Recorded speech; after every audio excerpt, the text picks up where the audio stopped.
تحفظ ختم نبوت، ناموس رسالت، رد قادیانیت، حالات حاضرہ اور دیگر اہم ملکی و بین الاقوامی موضوعات پر مبنی مستند اور معلوماتی پروگرامز دیکھنے کے لیے KTV آفیشیل کے YouTube چینل کو سبسکرائب کیجیے۔ السلام علیکم، KTV آفیشیل کے ساتھ میں ہوں حسن رانا۔ ناظرین، KTV کی ٹیم اس وقت موجود ہے سرگودا میں،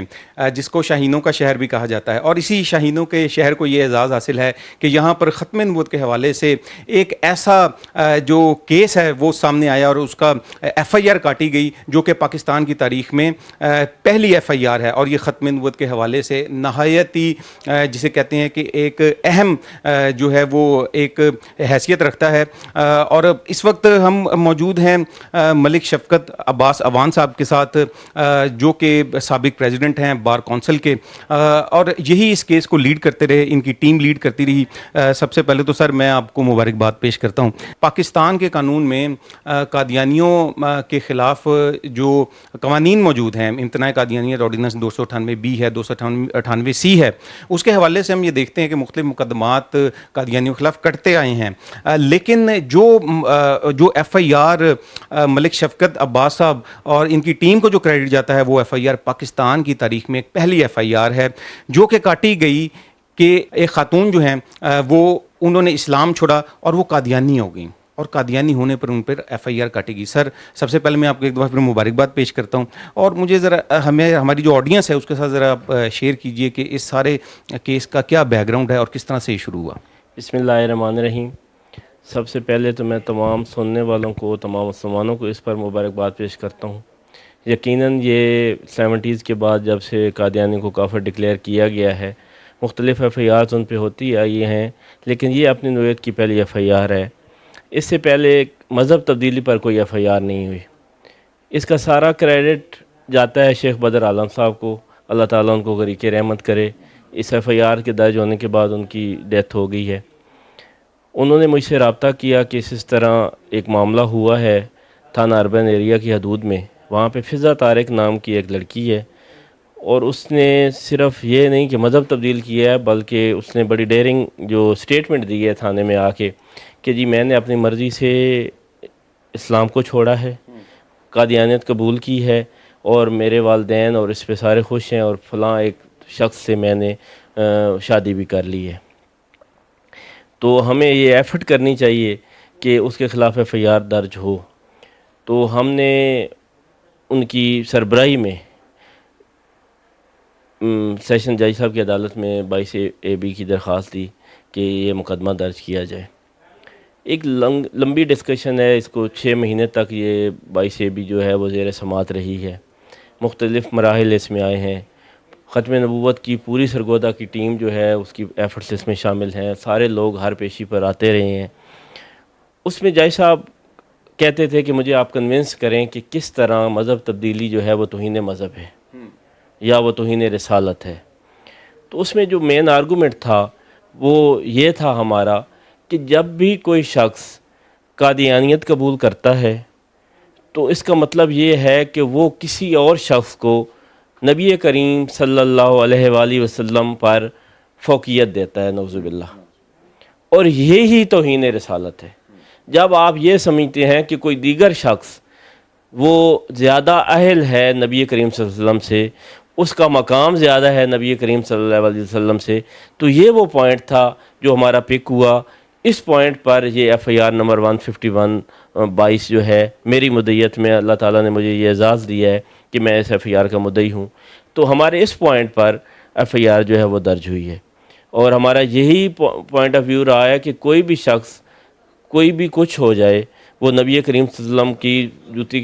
کے برابر بھی نہیں ہے۔ اور پھر آپ کسی شخص کو یہ تسلیم کریں کہ میں نے یہ مذہب چھوڑا ہے اور فلاں مذہب اپنایا ہے، تو اس کا مطلب یہ ہے کہ آپ اس دوسرے شخص کو، مرزا غلام محمد قادیانی کو، فوقیت دے رہے ہیں نبی کریم صلی اللہ علیہ وسلم پر۔ یہ وہ پوائنٹ تھا، اس پوائنٹ کو پک کیا عدالت نے، اور اللہ تعالیٰ ان کو بھی جزا دے، انہوں نے یہ FIR درج کی ہے۔ تو یہ اللہ تعالیٰ کا ہم پہ کرم ہوا ہے۔ اس سے قبل بھی اللہ تعالیٰ نے بڑی مہربانی کی تھی۔ میں مولوی تو نہیں ہوں، سارے مولانا صاحب بیٹھے ہیں، ایک بڑا عام سا مسلمان ہوں۔ 2006 میں ہمارے گاؤں میں پہلی دفعہ 70s کے بعد انہوں نے اپنی عبادت گاہ پر مینار بھی رکھ دی اور محراب بھی بنا دی. تو یہ 2006 میں پھر اس وقت اپلیکیشن ہم نے تھانہ میں دی اور ایک لمبی وہاں پہ بھی بات چلی, اور اس کے بعد شکر الحمدللہ وہ ان کے محراب بھی گرایا گیا اور مینار بھی وہاں ان کی عبادت گاہ سے وہ کامیابی ہوئی تھی, ورنہ وہ پریسیڈنٹ بن جاتا اور پھر یہ اپنی عبادت گاہوں پہ یہ بنانے لگ جاتے. تو شکر الحمدللہ اس کی پوری ٹیم جو ہے وہ اس مبارک کی مستحق ہے. اللہ تعالی ہم کو استقامت دے, اور عدالتوں کو بھی, اب کیونکہ وہ چیلنج ہوا ہے کسی فردر کورٹ میں, تو وہاں پہ بھی ان کو قانون کے مطابق اور اسلام کے روح کے مطابق اس کا فیصلہ کرنے کی توفیق تھی. اچھا سر, آپ نے ایک بڑا اہم نقطہ جو اٹھایا اور آپ نے ذکر کیا کہ 2005 یا 6 میں جو وہ کیس ہے, اب ہم نے یہ دیکھا کہ لاہور کے قریب نانو ڈوگر کے علاقے میں اور پھر 71 چک جنوبی میں, وہاں پہ بھی ہم نے وزٹ کیا, قادیانیوں نے وہاں پر محراب اور مینار تعمیر کیے ہوئے ہیں, اور اس میں ہم نے یہ دیکھا ہے کہ قادیانیوں کی جانب سے یہ جو غیر قانونی جو سرگرمیاں ہیں یہ بہت زیادہ سامنے آ رہی ہیں. تو اس کے حوالے سے آپ کیا مشورہ دینا چاہیں گے جو خاص طور پہ جو ختم نبوت کے کارکن ہیں, ان کو اس پہ کیا عملی اقدام جو ہیں وہ اٹھانے چاہیے؟ یہ ایک بات بڑی اہم جو آپ نے کی ہے کہ بہت بے شمار عبادت گاہیں ابھی تک ان کی موجود ہیں جہاں پر مینار اور محراب موجود ہیں, اور نئے نہیں بن رہے تو پرانوں کو کیوں نہیں گرایا جانا چاہیے؟ جب وہ ڈکلیئر ہو گئے ہیں کہ غیر مسلم ہیں تو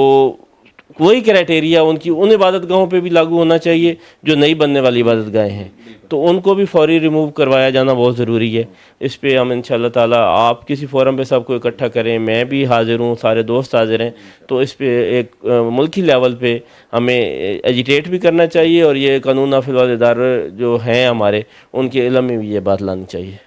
یہاں پہ میں ملک صاحب نے ایک بڑا اچھا پوائنٹ کلیئر بھی کیا, اور یہ جو کچھ افراد ہیں جو کہ یہ مس انفارمیشن جو ہے پھیلاتے ہیں کہ یہ قادیانیوں کی یہ جو ممبر یا محراب ہیں یا مینار ہیں یہ 1974 سے پہلے کے ہیں یا 84 سے پہلے کے ہیں. اب بات یہ ہے کہ یہ 71 چک کا ہی واقعہ ہے, وہاں پہ ہم گئے تو ہم نے یہ دیکھا کہ وہاں پر ایک واقعہ, اس طرح کے کئی واقعے سامنے آ چکے ہیں. اس میں یہ تھا کہ ایک مسلمان تھا اور وہ اس کو ممبر محراب اور مینار دیکھ کر وہ مسلمانوں کی مسجد سمجھ کر اندر گیا اور وہ نماز پڑھ کے باہر آ گیا, اور اس کے بعد اس کو پتہ چلا کہ یہ تو قادیانیوں کی عبادت گاہ تھی. تو اب چونکہ قوانین بن چکے ہیں, آئینی ترمیم قادیانیوں کے خلاف پہلے ہوئی, پھر قوانین بن گئے اور عدالتی اعلیٰ فیصلے آ چکے ہیں,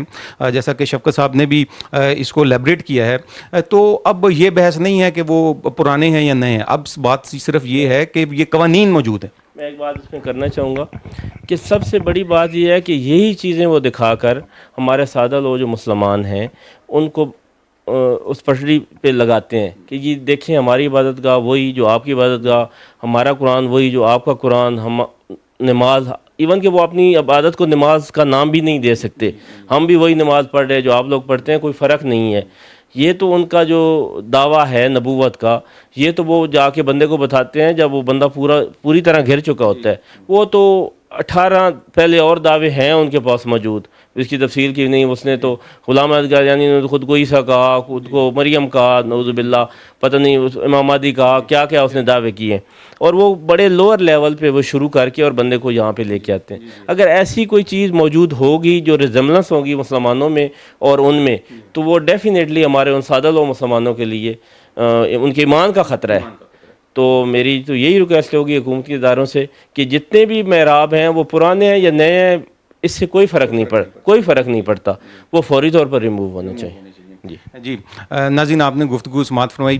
ملک شفقت صاحب کا میں ایک دفعہ پھر شکریہ ادا کرتا ہوں, اور آپ کو ایک دفعہ پھر مبارکباد پیش کرتا ہوں کہ پاکستان میں اس قسم کی جو FIR ہے وہ پہلی درج ہوئی. آپ کو اور آپ کی ٹیم کو KTV کی طرف سے بہت بہت مبارکباد. ناظرین, KTV آفیشیل کے ساتھ حسن رانا کو اجازت دیجیے. اللہ حافظ.